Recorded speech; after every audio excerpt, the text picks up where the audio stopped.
Well, hello, everybody. Welcome to episode 2 of Let's Get This Going Down Digital Minds and Dark Dreams. I'm Alicia, an English philologist and dark dreamer. I'm Cecilie. I'm the tech-savvy growth guru. And today we are going to talk about how to start your entrepreneurial journey using your failures as a gift. Because being episode 2, we want to start getting into the core of what this video podcast is about. And what do you think for you, Cecilia? What, is a very good question. And it's one of these phrases that came out in conversation. When we think about our beginnings of the journey as an entrepreneur, I mean, I've even been looking into if there's any academic or courses or university courses, and I found out some things yesterday that triggered ideas that I was mentioning to you privately. And because I felt that we kind of on our own, we lonely abandoned, and yet we are pushed to the future is digital, the future is online. You are around your 50s, you're going to be left behind. So how did the journey start for you, and why is it so important that we get the beginning right? The journey started actually, for me, it was more like I worked for a tech company, which was kind of not doing the things right. And I felt like if these guys can do business, so can I. So that was more like I ended that job and thought, okay, I'll just start my own business because I can do this as well.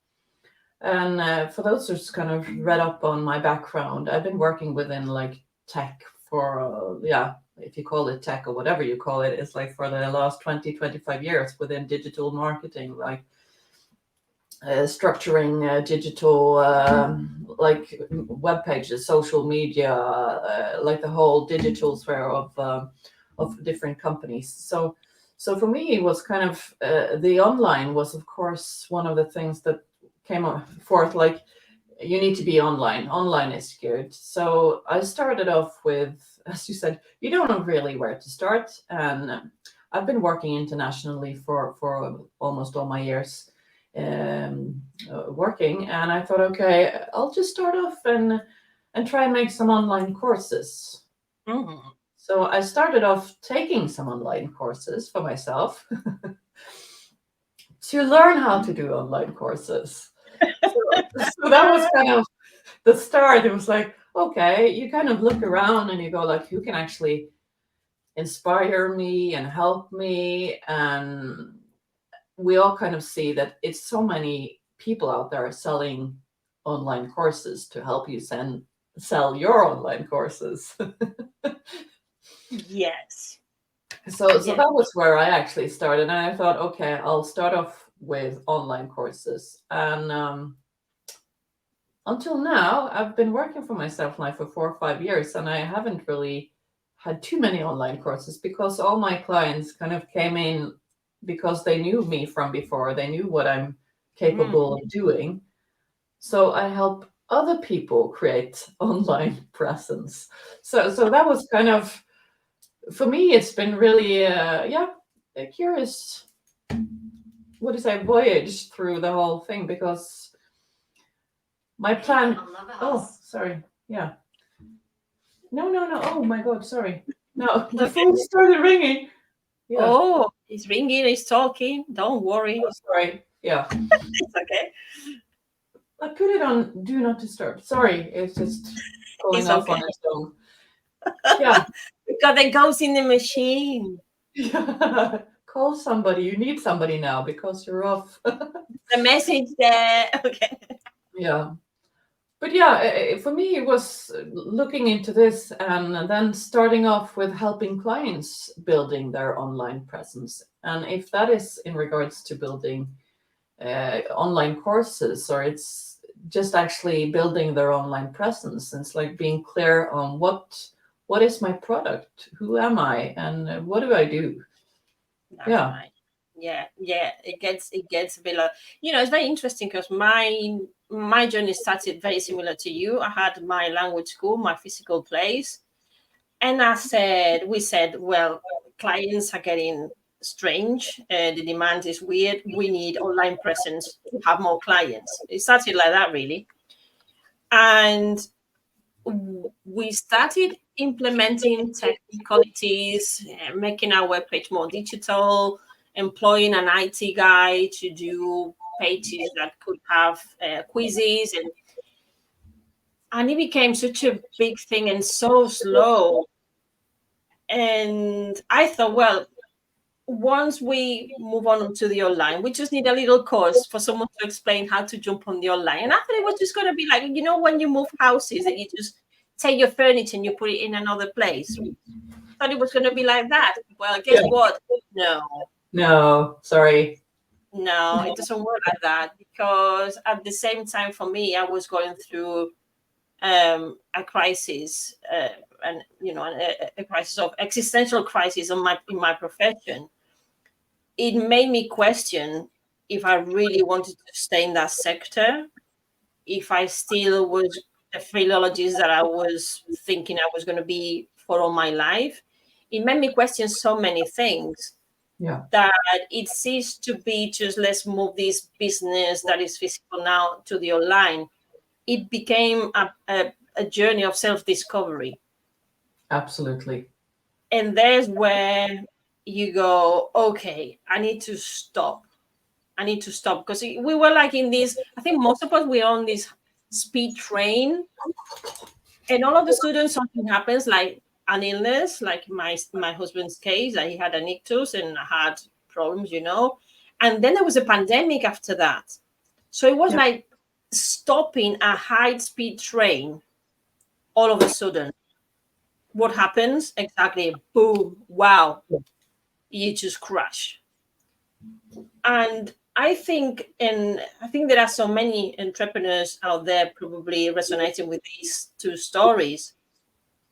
Yeah. Where in some cases maybe they thought, I think I can do better and I don't have to commit to these timetables like it was your case. Or it could be, I need to reinvent myself and I want to do it online. Yeah. And as you said, now is the difficult part, which is, what am I selling? Yeah. Who am I? I Who am I?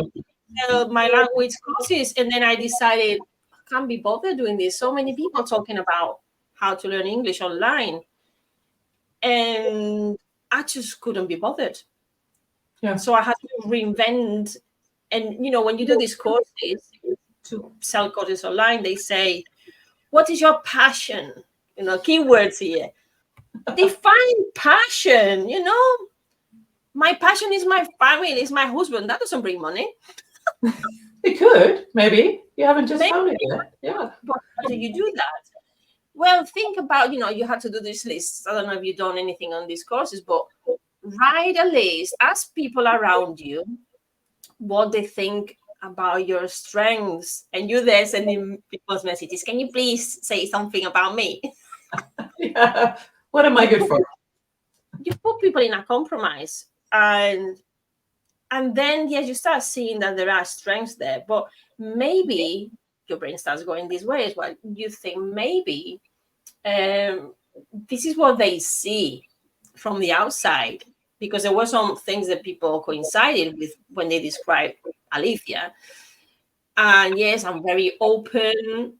I speak my mind up. When I get into a project, I really give it all because I'm really passionate about what I believe.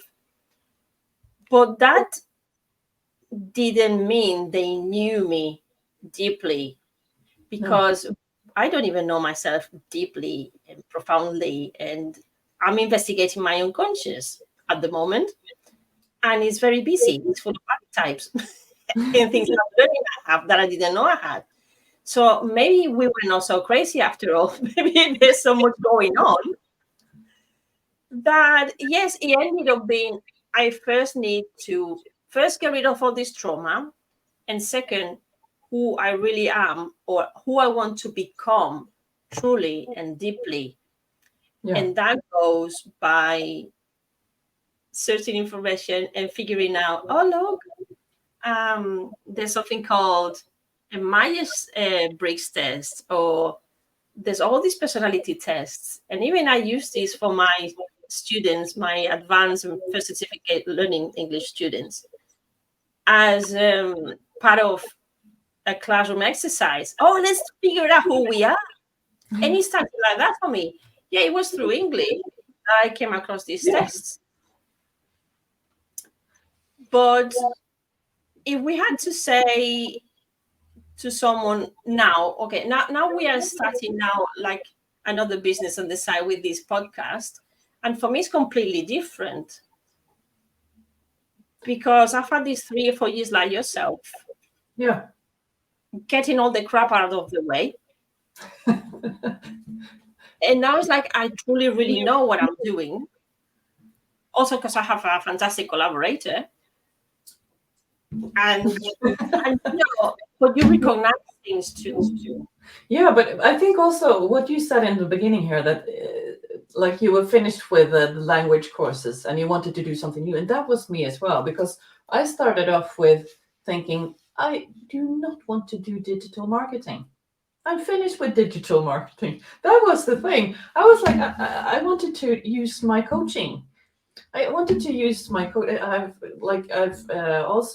I'm a certified reflexologist, and I thought, okay, I really care about people. So I started thinking like, I want to be more and talking to people, learning about people. So I was like, let's just put this digital things aside, and I'll do the coaching, because I took a course like with Tony Robbins, like a coaching thing there. You did? Yes. And they also talked about what you said. So what is your passion? What is something you can talk about for an hour without really using notes or anything? And I was like, okay, I can talk about people, but for me, just get me going with the digital thing about talking about websites or whatever. Then I'm off, because that is something I really do. And it took me also a while from going from, I definitely don't want to do that, till I actually found that that is one of my strengths. It's for me to actually help people, as I've been doing with you as well. It's like finding who you are and helping you also with the digital stuff, like your branding, who you are, knowing it's like what is actually stopping you. So combining the two in what I say is like the grow and glow. Because the more you actually know who you are yourself, the easier it is to come across with the things you actually want to work with and you're passionate about. And it takes some time before you actually know. And as you said, with our cooperation now with this podcast, it's just, I'm at a total different place. After now working for 5 years, it's like now I'm like, oh yeah, now this is fun. I'm actually working with somebody. And that is something I thought I didn't really need, because I could work on my own. I really love being on my own. But still, what I've noticed during these 5 years is that I like having people around, and it's fun doing things together with somebody else instead of just doing everything myself. And we need people around. We need people to kind of help us both with the business, personal. Yeah. And for me, that has kind of, as you said, COVID hit. It's like I started my business, and then suddenly it was like, poof, okay, there was COVID. And I really enjoyed it. I had actually, my business was thriving in the beginning, because we were all sitting at home, and if it was something I knew, it was digital. It's like having Zoom meetings, having all these digital tools and stuff. And I knew that was my kind of area of expertise. So as you said with the Myers-Briggs test, we talked about this before this episode, and I said, I've taken it, but I haven't really, I looked like on the highlights of it, and it's like, okay, this is me. I mentioned that to you as well. I've taken it twice, and once I came out like more of an extrovert, and the other time I came like an introvert. So I'm kind of in the middle. But my test was an ENJF/A. So I don't know this FA/ thing, where it comes from. I'll have to investigate that, because we need to say, but it says something about the protagonists I'm a diplomat, and people master is kind of my. But looking into that, I'm really interested as well because I want to look more into this. And when Alicia yesterday said, okay, she kind of put in our two types or results in, in chat GTP, and she said, this is really good because we were really... We are very good match. Yeah, because we do share. I mean, for those who don't know what this means, it all started with Carl Jung and his 4 personality types. Actually, there are 8 because there's 4 main functions, and I'm going to look at my notes so my analyst doesn't tell me off. We've got the thinking, perception, and then at the bottom, and they go like that into, well, perception in English is also called sensation. We call it perception in Spanish, but it's sensation in English. And then at the bottom, you have your intuition and your feeling. So I am predominantly more feeling. So my weaknesses, or the area I need to elaborate more on, is the opposite, on the opposite side of this box. So it's thinking, which is all the logic, is the maths, is the knowing your dates, your years, when things happen. That's my husband, and we complement each other very well. Because of that, we are exact opposites. So from those 4 functions, well, you have the introverted version and you have the extroverted version. So for the introverted version, you have these 4 functions, and for the extroverted person, you have these other 4 functions. So in total, there are 8. And then what happened later on is that Myers-Briggs, which I think they were mom and daughter, they developed these tests further. That's why we get now all the letters added to it. Yeah. And because then it becomes more and more specific, which again, we have to be very careful, because this is not a recipe. This is just some guidelines. And it can also change over time, because I used to think I'm an extrovert because I talk a lot. But we confuse terminology as well. The fact that someone talks a lot doesn't mean that it's an extroverted. And someone that is introverted doesn't mean that is shy. No. And again, it looks like there's a bit of echo. Let's see if I get closer. It looks like it's mainly societal, our beliefs and the way we use vocabulary, which we said the other day. It's got to do a lot with how society has been feeding us, and how some people overuse and use badly all this vocabulary. Like we were saying the other day, when with narcissism, everybody uses narcissism. Everybody uses red flag. Everybody uses archetypes.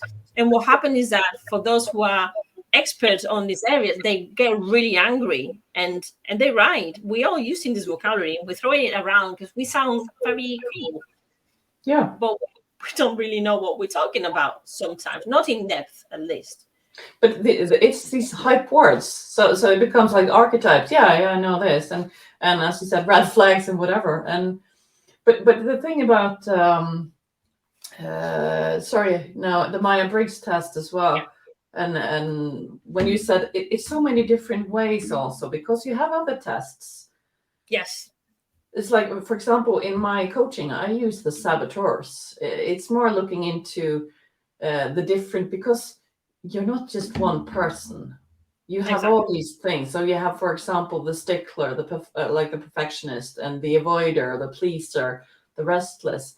And the way when I work with my clients in this is that you see that the saboteurs, they work in different situations. So these saboteurs are kind of voices in your head because they talk to you. And for example, for me, I'm a stickler and kind of restless, and I have not so many of the others, but those are the 2 ones. And I know, the more I know myself, the more I also know when they are actually collaborating, because I know then what they're saying what they are saying to me, or what I'm saying to myself, and how they kind of ruin things for me with talking badly, saying like stuff to me that kind of affects me. It's like, you can't really deliver this to a client. This is not good. This is not good enough. So it's knowing yourself, and the voices kind of talking to you as well. It sounds like I'm crazy. I'm not, but but also when you talk about introverts and extroverts, because everybody is like, I have no problem talking. I had a speech before like 200-300 people. Wow. And that is not a problem for me because I know what I'm talking about. So it's for me though, and I was a teacher. But for me, it wasn't a problem. I was like, I'm talking about digital strategy. It's no problem. But I'm still defining myself. Yeah, but I define myself as an introvert because the way I kind of get energy is by kind of shutting everyone out. So that is, oh my God, now she's talking again. Yeah, but it's like the introvert and extrovert is so kind of differently defined, because for me, I don't have a problem speaking like in front of people. I don't have, but take me into big, large, what is it, gatherings. I'm the one in the back hiding because I don't me. like, because I don't really, it's like going down and chit-chatting, and it's not me. Yeah. But put me on stage and let me talk about something I know and really care about, passionate about, as we talked about. I can talk, no problem. But put me in the crowd where I need to kind of GPP, as we say. It's like chit chat and go around and go like, I don't enjoy it. No. Then that's why you have to start. I think it's important when you look at these tests, which I think I highly recommend that people start investigating themselves that way first. Yeah. Even by writing lists down, even if you don't want to do any tests, you just, the recommendation would be just go and start figuring out how you really feel about every situation, what you don't like, what you really like, and just be truly honest with yourself. And even something as simple as writing a list down, you're already creating awareness, and you're already down to something. You're already working on it, and it's not going to happen from one day to the next. You're not going to, oh yes, I'm going to be this, and even like you're saying now, maybe because it sounds like someone that you could be either both an introverted person or an extroverted. We have to look at exactly in what spaces you're an introvert and which spaces, as you're saying, socially speaking, you don't like being the center of attention. So that's why you have. Which is quite, I used to think the same. I used to think this is strange because when I get going with someone, I kind of take over talking, blah, blah, blah, blah, blah. But when I'm in a big party, I'm like you, I just move back and I start observing people, and I think, oh my God. And this is like sucking it all in. And I'm thinking, this is so harmful. I want to go. And yet, when I was a teenager, my place to be was a disco, which is a place that is very noisy, it's very loud. But then I suppose because of the music being so loud, I felt it because I'm a feeling person. I am an INFP. So I really feel the music and it's talking to me. And it's like a film in my head. I'm looking at which is the best looking guy there, and I'm dancing. And so that's for me. But now give me a presentation to sell my product that I really know back to front. And I sweat, I get stomachache, and that's happened to me. And I really, really struggle. My voice shakes. I just hate it. I really do. I mean, I prefer doing now when I've been doing seminars online or webinars online. I prefer, but even then, knowing that there's a lot of people listening to me that I don't know, my voice trembles, I get insecure, I'm reading and missing lines because I skip them. I'm so afraid, I'm so self-concerned about being the center and getting it wrong. So those are the things that when you start being an entrepreneur, I think you really need to analyze every single thing like that, because you could be taking the wrong path, and then you might be working for a long time on a project that then goes, well, actually, it's not what I want to do. So for me, I think it's crucial, this super deep work on yourself first, and and how you interact with the world outside as well. I mean, and you were saying, Cecilia, that if you compare the entrepreneurial journey with finding a love partner, you were saying really interesting things the other day as you were giving me an something interesting. yeah, all the time. You were saying it's like finding a partner, and you were talking about this case where this lady was bringing her past traumas to the new relationship, and she was kind of almost seeing ghosts. There was so much archetypal work going on there that if we had to, like, you've seen more than me in clients, because my space, my niche is a bit strange or not common, but you have actually really had the experience with friends, with people, with clients, where they go, oh, this is what is in my head from my past. And so how do you take them from those past traumas with bad relationships or failed relationships? How do you take them to the next step? What for you will be like 4 or 5 steps that they could take to move on?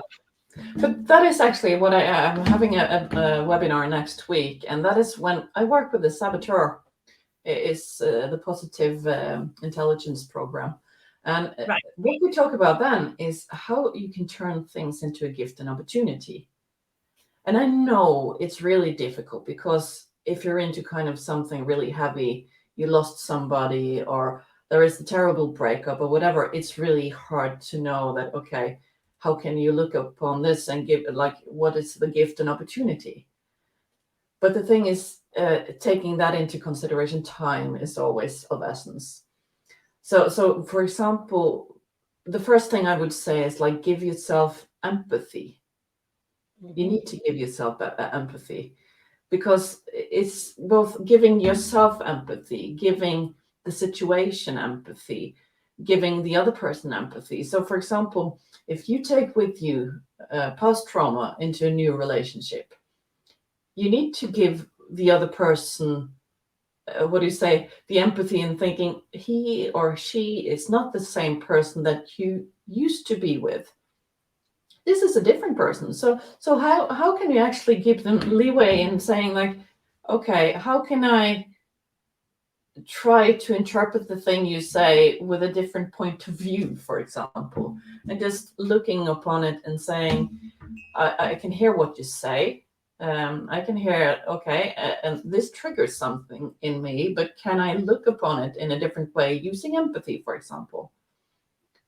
So that is a really good way to kind of both help yourself, help the relationship, and go in and say, okay, now Alicia said something that triggers me, but is this my old reactions? Is like this trauma in me reacting, or is it is it a red flag? It's like so what is it in me creating? And it's like not always putting in that, like, he's a narcissist. Exactly. Yeah, so pulling all the strings and go like that. Yep, that's the definition. I know it. I've seen it. That's the way it is. So for example, using empathy in the situation, or you have a couple of others as well. It's like innovation. Can you look upon this with a new set of eyes, and how can I, develop this further? It's like, can I use this? I don't have exactly a good situation for. I can look into it and just find an example. But you can use empathy, innovation, exploration. It's like, okay, what is it I'm not seeing here? What am I missing, for example, and use the exploration part of it. Yeah. So that is also a way. And you can use, for example, another way of looking at it, which I use I learn my clients, is that, okay, if you go, say, 20 years ahead of you, say, okay, Alicia is now 80 years old. If she looks back on this situation, would this be important? Well, that's an exercise I cannot do. Okay. I just can't go that back in the future and then look back. I just can't do that. It's too much. You're just asking for too much. Okay. So where is the problem there in going for, like, What's It's triggering you? it's probably got to do with how I'm wired more than what I've experienced, because I think that's important too, to differentiate between how are you wired and accept that that's how you're wired and then work on that, and what's happened to you. I've not experienced the future, so I don't have any future traumas because I've not experienced the future.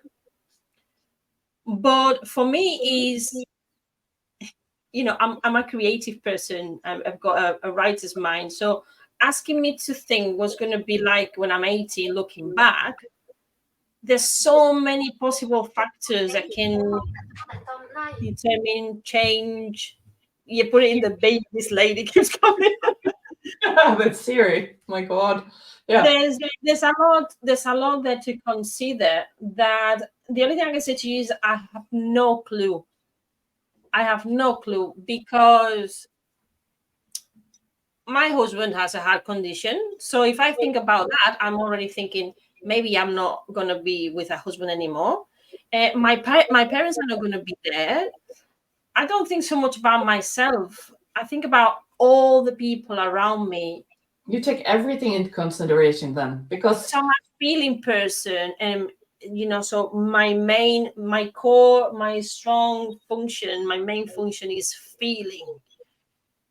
so that is actually quite interesting to look upon, because for me it's just, for example, if it was me going into a new relationship and I had some issues with this guy I went into a relationship with, and I was like then I would just kind of, if I think about going 20 years ahead when Cecilie is, say, 80 years old, I would just see Cecilia. That is kind of the task I'm going. It's like, this is talking to Cecilia. I'm just seeing myself 20 years ahead, going like, looking on the situation, not looking where I'm at, like say I'm 80 years old, and looking where am I, or who's there. It's just the dialogue with myself. It's talking to Cecilia.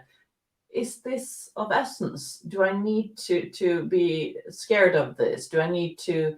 So I can see you're kind of taking the whole thing in, but Oh yes. yeah, but this is just, for example, you talking to yourself. If you're sitting in a living room 20 years ahead, just you, not thinking about everyone around you, but it's just you, and taking advice from Alicia at 8 years old, saying, was this important in your life? But I need to experience that. I need to experience first things to know what I would have done with or without. It's like saying, like when my mom and dad, or my dad mainly, now he's not saying that anymore, but he used to say, if you had done your degree when you were 18, now you wouldn't be where you are. And I've had to stop him so many times and say, those mistakes were my choice. And they're no mistakes, they learnings. And I mean, Yeah. I've been telling them this from before I knew anything about Jungian psychology or anything about neuroscience, anything. It was a defense mechanism in front of my dad, who probably represents my animals, my male side, and we're so similar. And it was like, no, I needed those bad experiences, To get because where you are.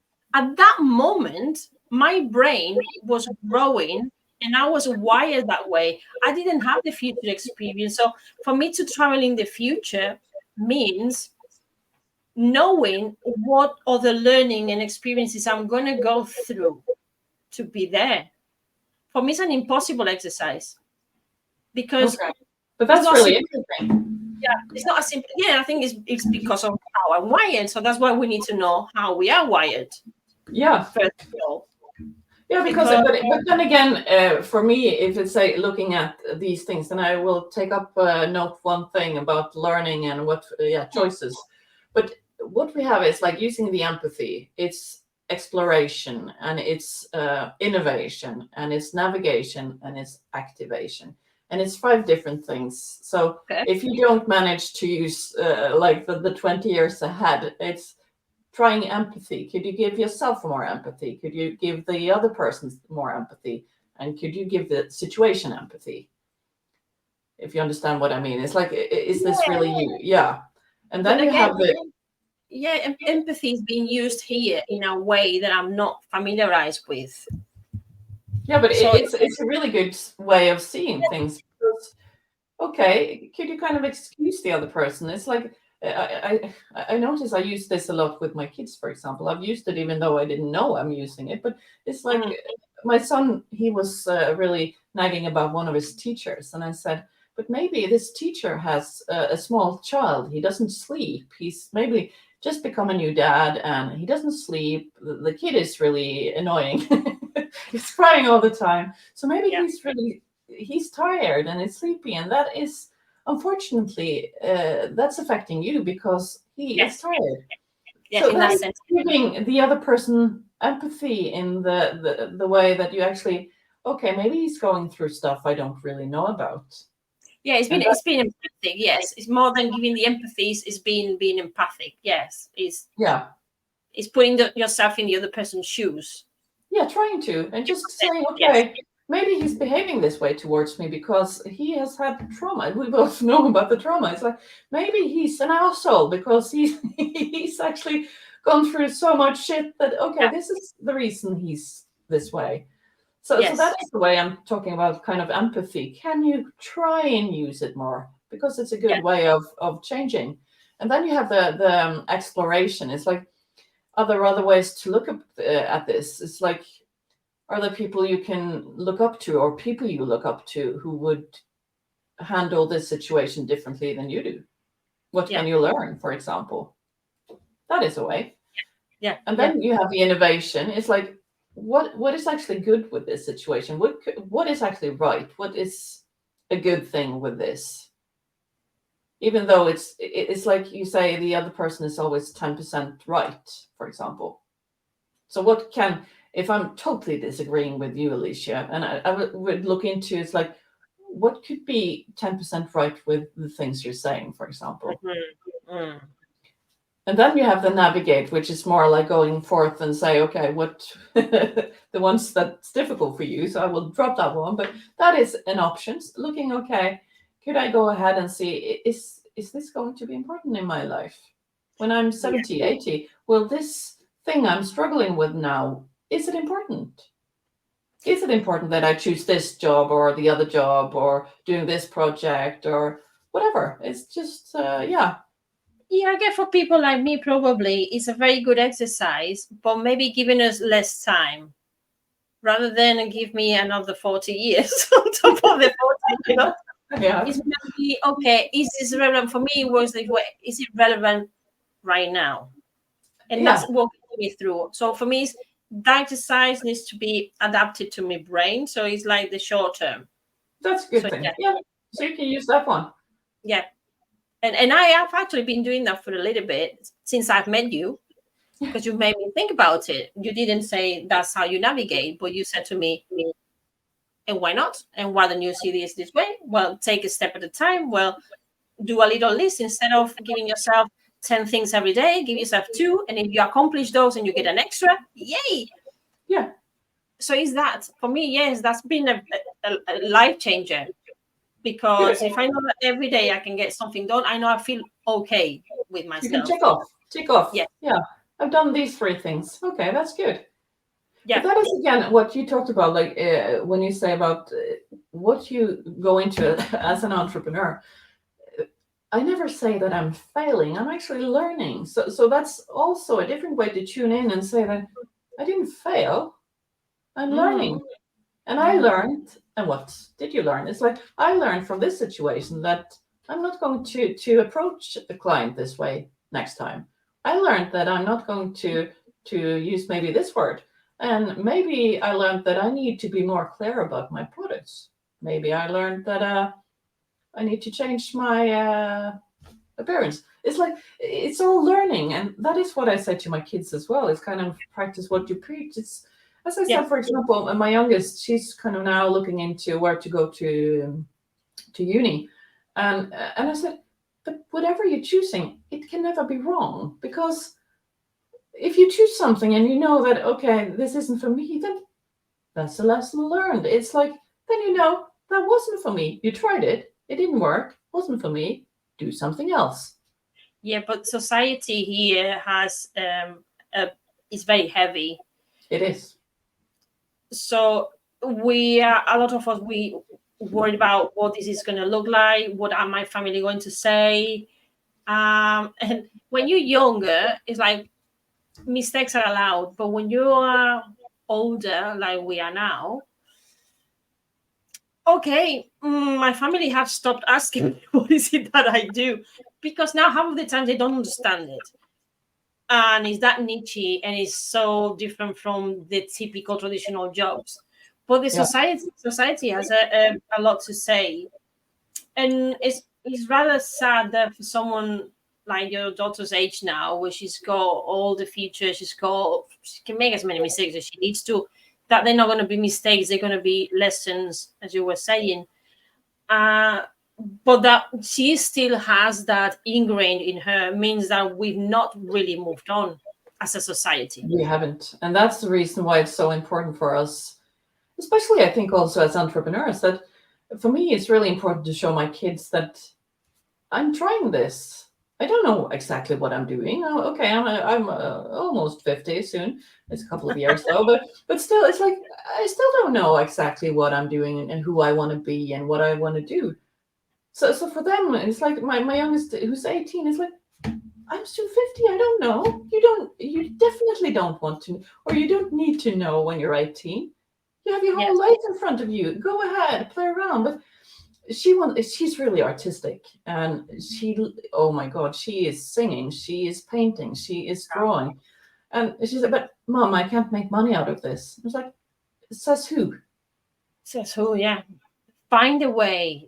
Get us to get the Myers-Briggs test and find ways to get there. Yes, because there are options. If not, you can create them. Yeah, and online and digital, That's Yeah, right. No. but again, it says who, because we're all stopping ourselves. Because what I'm trying to teach her is that don't stop yourself. If this is something you're passionate about, if this is something you love, you will find a way. And I'm saying that to you as well, Alicia, because if we're passionate, if we really love our project, we will find a way. But there's another thing here, that there are some of us who are very creative, that there's so many things that we could do. Know all about it. I have 10 companies in my head. Yeah. So yeah. Imagine, yes, it's that, and everything is like, and you and I are very similar in that way, that we like little crows, that we see something shiny and we go there. Oh, I can do that. And then there's no wall either, is there, for us? I can do that. Oh, Yeah. that might be a bit difficult, but I'm gonna have a go. Yeah. That can be very useful and very destructive, because then we just spread so much that, I'm doing on Fridays, like today's Friday, recording this, and I go with my youngest son to do crochet with Sam. And as I'm creating, I'll have to show you it. I'm making a cape, and it's a bat cape crochet. Imagine, it's this long now, and it's heavy, but I'm thinking I'm crocheting away, which is fantastic, and I'm thinking maybe I could have a crocheting business. And I think that my teacher can see it on my face, because I keep saying, I'm going to sell this. And she's like, that's competition. But everything is a business. You can't go on like that. That's not good either, because then your brain is in too many places. Yeah. And the hours in the day do not really help. And other things that you have to take into account, they don't really help. Otherwise, you'll be on a mission, which is quite risky, because when you're in such a mission, then you just run people over. And when we're also moms, and we've got people to look after, Yeah. and that's another thing that we need to include and start including in our entrepreneurial lives. We're not just an entrepreneur. We are moms. We look after our house. We look after family. Maybe some people have older parents to look after, or they might have a disability themselves, or one of the children. Life is not easy. So when you see these perfect entrepreneurs, it's like, yeah, okay, tell me, how do you do all your earrings, and how do you do all your housework? And then I'll go, right, okay, I'll buy it. But the reality is very different. So yeah, we have to also say, let's use my energy in the right way. Don't waste it. And yeah, just have clear. I've lost a bit of the thread because I can hear a bit of echo. Let's hope it's not too bad when we No, it listen to sounds it. good here. Yeah. Yeah, but maybe in the recording it might be echoing. But yeah, I think it's important that to make lists at the beginning as well. Going back to how to start this entrepreneurial thing is to write down a lot of things. At least for me, this is work. Yeah. Write lists, take tests, really figure out what you like, what you don't like. Listen to people, don't listen to people. Read, don't read. Take your time and experiment. And it's very important to go back to the things you liked as a child. I think for me that's been key. Nobody has really said that. Carl Jung has said that. When I'm reading his book on memory, dreams, and reflections, he went back to a childhood game, and that made him go deep. And that's how we started discovering the archetypal world. So going back to you were saying that there's the saboteurs that you're talking about, the empathy, the what was the other, the Innovation, innovation. What was the other one? exploration, navigation, and activation. And activation. So for activation, because I interrupted big style there. For activation, how does that work? That is more like knowing. That is more like you talked about now. Knowing who you are. So it's activating. It's like knowing, for example, if you're aware of your saboteurs, you're aware, like you have taken the Myers-Briggs test, and you're aware of, not that I'm saying weaknesses, but you have your strengths and weaknesses. Yeah, we do have weaknesses. Yeah, we do. But it's knowing them and knowing when they will challenge you. So it's just going into, for example, how do you think that, for example, your saboteurs can intervene with the things you're going to do? Because if I am prepared and knowing that I'm now going into a new project, say with you, I can have some saboteurs saying, this will never work. It's like the stickler in me will go like, but this is not good enough. This is not, and we need to do this much better. And we need to, so all these voices, instead of saying, let's just go with it. Let's just jump in it. So can we, for example, do something else? Stop the voices. So that is activation. It's like more activating and knowing what to say, both know when your saboteurs are active and know when kind of these negative things affect you too much and how to stop them. So that is kind of, how does this, because you said this is what you're doing is positive intelligence program. This is what and where does that, just for information, because where does that come from? How did it originate? Because I mean, I can see all this, and for me, this is archetypal, obviously, because I'm looking from the Jungian lens. It's all archetypal with all the words. But it's if you, for example, now I've taken like the positive intelligence, I've gone into neuroscience, the NLP. I have several of these degrees from coaching, and for example, the positive intelligence is a combination of NLP, is positive psychology, is so that's a combination. But what I've noticed when I've taken all these certification is that the Jungian psychology and the positive psychology and everything, it's kind of, it intertwines so much, because you also have these, as you say, archetypes, and you have another one which is called is it called DISC, where you have the blue people, the green people, red people, and yellow people. I've not seen that one. Then we can talk about that one as well. Because that is also interesting, because it is, everything is connected, because it's just our personalities taking out in different shapes and forms.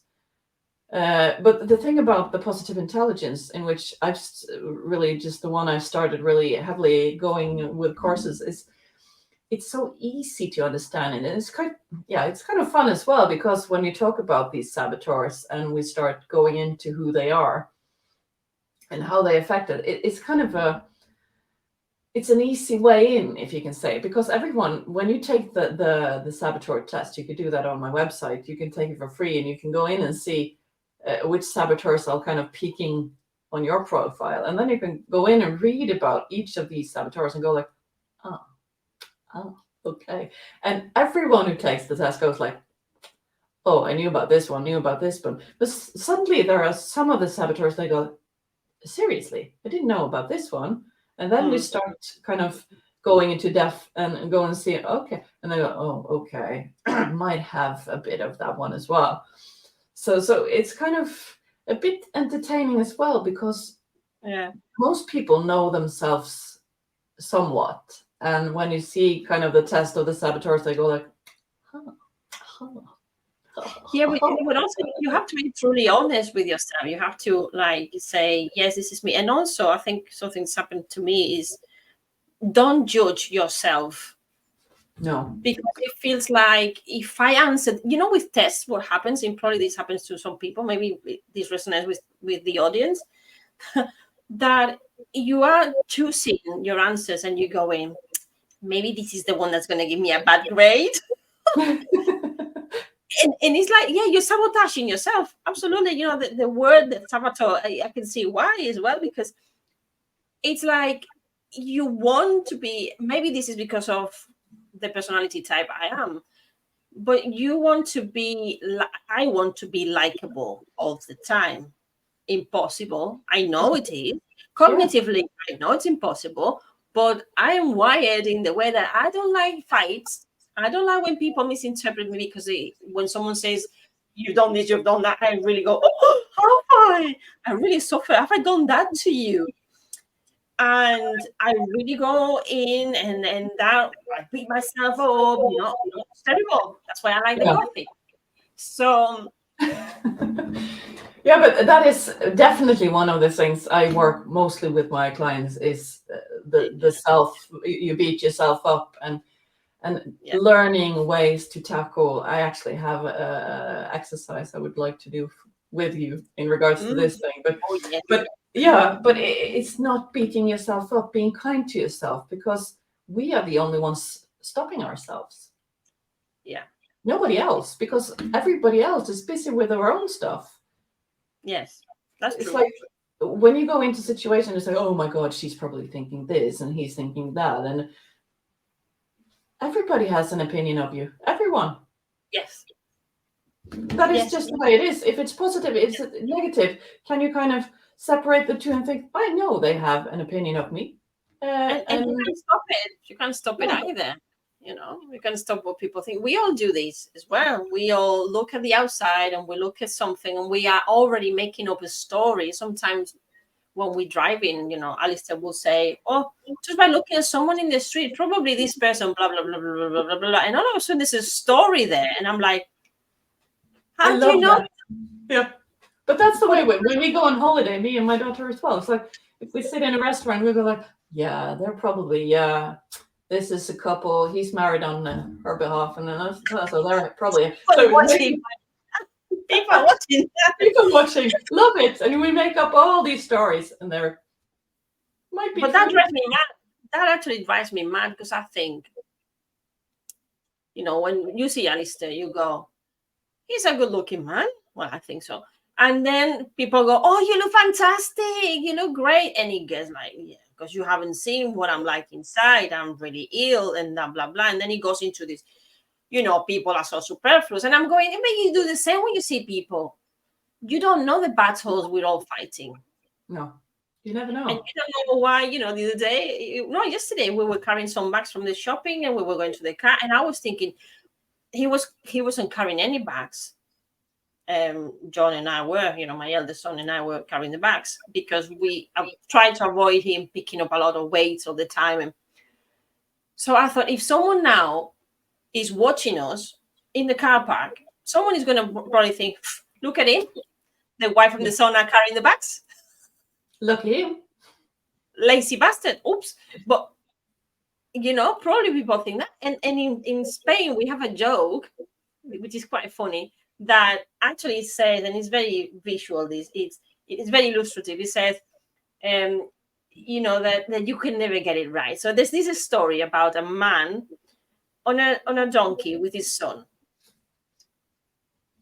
Yes, I think it's a man or a priest. It doesn't matter. So No. they go into this town, and in the first time they walk through, they're not on the donkey. So the father and the son, they're walking next to the donkey. And the people in the village say, look at these two stupid people. They could be on the donkey rather than walking. So then they decide, oh, in the next town, you jump on the donkey. So that is the son. So in the next town, they say, look at this child. He's not looking after the dad.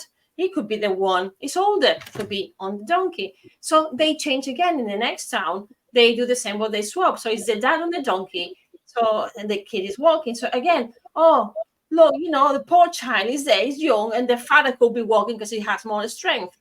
And in the end, they both jump on the donkey, and poor animal, what you doing to him? So in the end, it doesn't matter what you do. No. There's always going to be something wrong with the story. Everyone has an opinion. Yes. And that is what you need to know as well. If you start your own business, you need to have the strength as well to tackle, like, for example, for us, when we go, we'll say we have videos, we portray ourselves in social media, and everyone will have an opinion of you.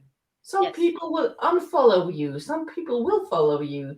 Some people will hate you. Some people will love you. Some people won't understand what you're all about. And it's like, you will need to tackle this as well. And that is probably I think that is one of the most important things to be aware of, is that people have an opinion of you.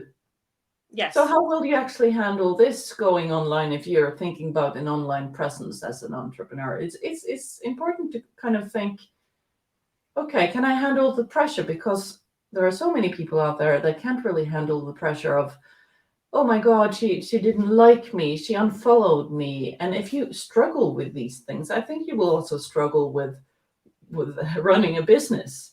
Yes, absolutely. Yes. Well, you need to find a strategies, maybe, to be able to put up with that. But yeah. If we had to, because we are almost, it's an hour since we've been talking. If we had to, for the audience, if we had to like wrap up and give like the main keys or main exercises that they could start doing, whether they just new at this or they've been doing their own entrepreneurial business and it's not quite getting what they want, maybe doing this exercise, looking into these things will be good. So for you, what do you think we can summarize and wrap up, like how to start entrepreneurial journey using the failures as a gift? What failures should we be looking at, or personality things, and what external factors, like you were mentioning now, maybe the way we look at being accepted? Yeah. But using your failures as a gift, it's looking at what have you actually learned. It's like, so if you start your entrepreneurial journey and you think about your failures, so what have you learned? What can you teach others maybe? Mm-hmm. What have you learned from your journey? It's probably one of the things, yeah. That's just like the first analysis. Yeah, just maybe write this list. So, okay, who am I up till now? Yeah. And this exercise that you told me that I need to do, in fact. Yeah, the stages. Yeah. Yeah, dividing your life into 5 parts and seeing, okay, how can I use the things I learned now in my entrepreneurial journey? Yes. What can I contribute with? And I think also knowing who you are, in which we've talked about all this this time as well. It's like, who are you? What are your values? I think knowing who you are, knowing your values, what do you want to come across as? It's like, what value do I give to my clients, to my potential clients? And how can I, if I don't have them as a client yet, how can I kind of build this presence that actually show the things I want to show, like the values? Okay, I want to be open and honest. Okay. Do I want to be portrayed as professional? So how do you want to be a professional? How do you want to come across as a professional?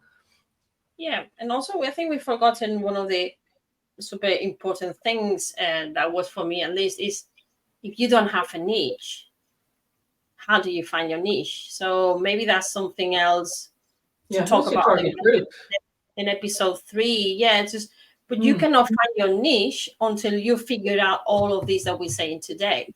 Yeah. At least for me, that's how it was. That's how it's been. Because then we cognitively thinking about the niche. You're not feeling the niche because you're not thinking about what makes you being you, because you are so worried about what are they going to say? I don't know what my values are. Exactly. So finding yourself and then finding again, okay, this is me, and who then is my target group? What is my niche? Yeah. And even without thinking the target group, because that for me was a strain, as you know.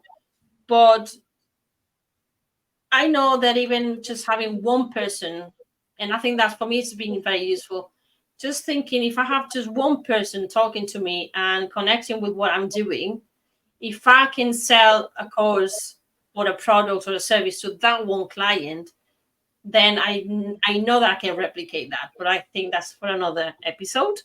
But you can also tune it in and say, if I'm helping one person, instead of saying I can sell something to that person, if I can help one person, then it's better than not helping anyone. So if you find one person, you will definitely find another one. So I just tweaking that one instead of saying selling, you're helping that one person.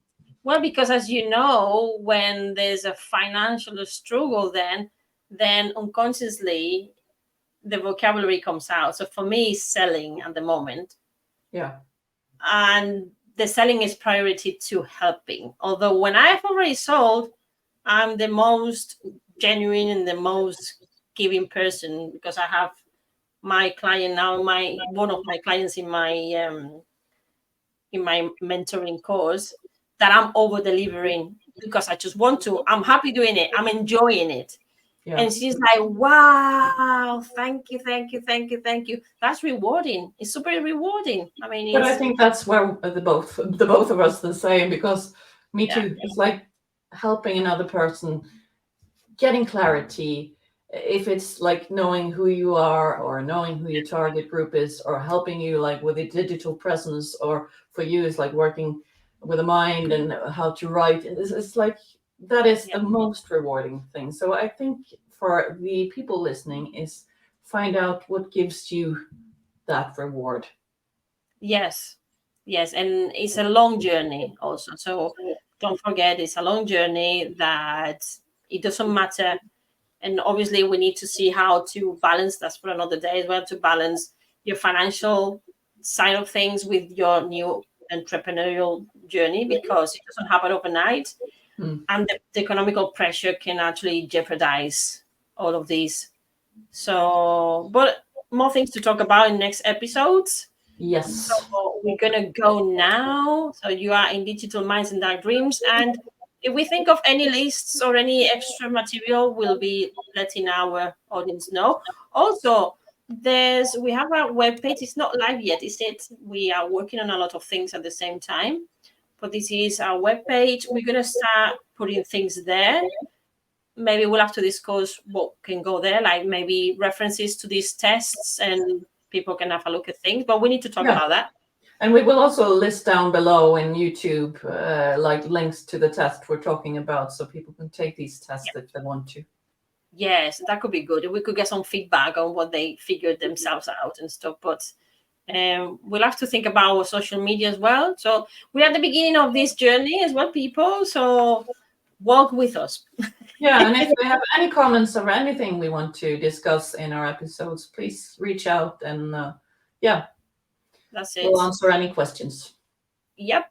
And if you like this video, please don't forget to like, subscribe, and share with others. I always forget that on my own channel. So.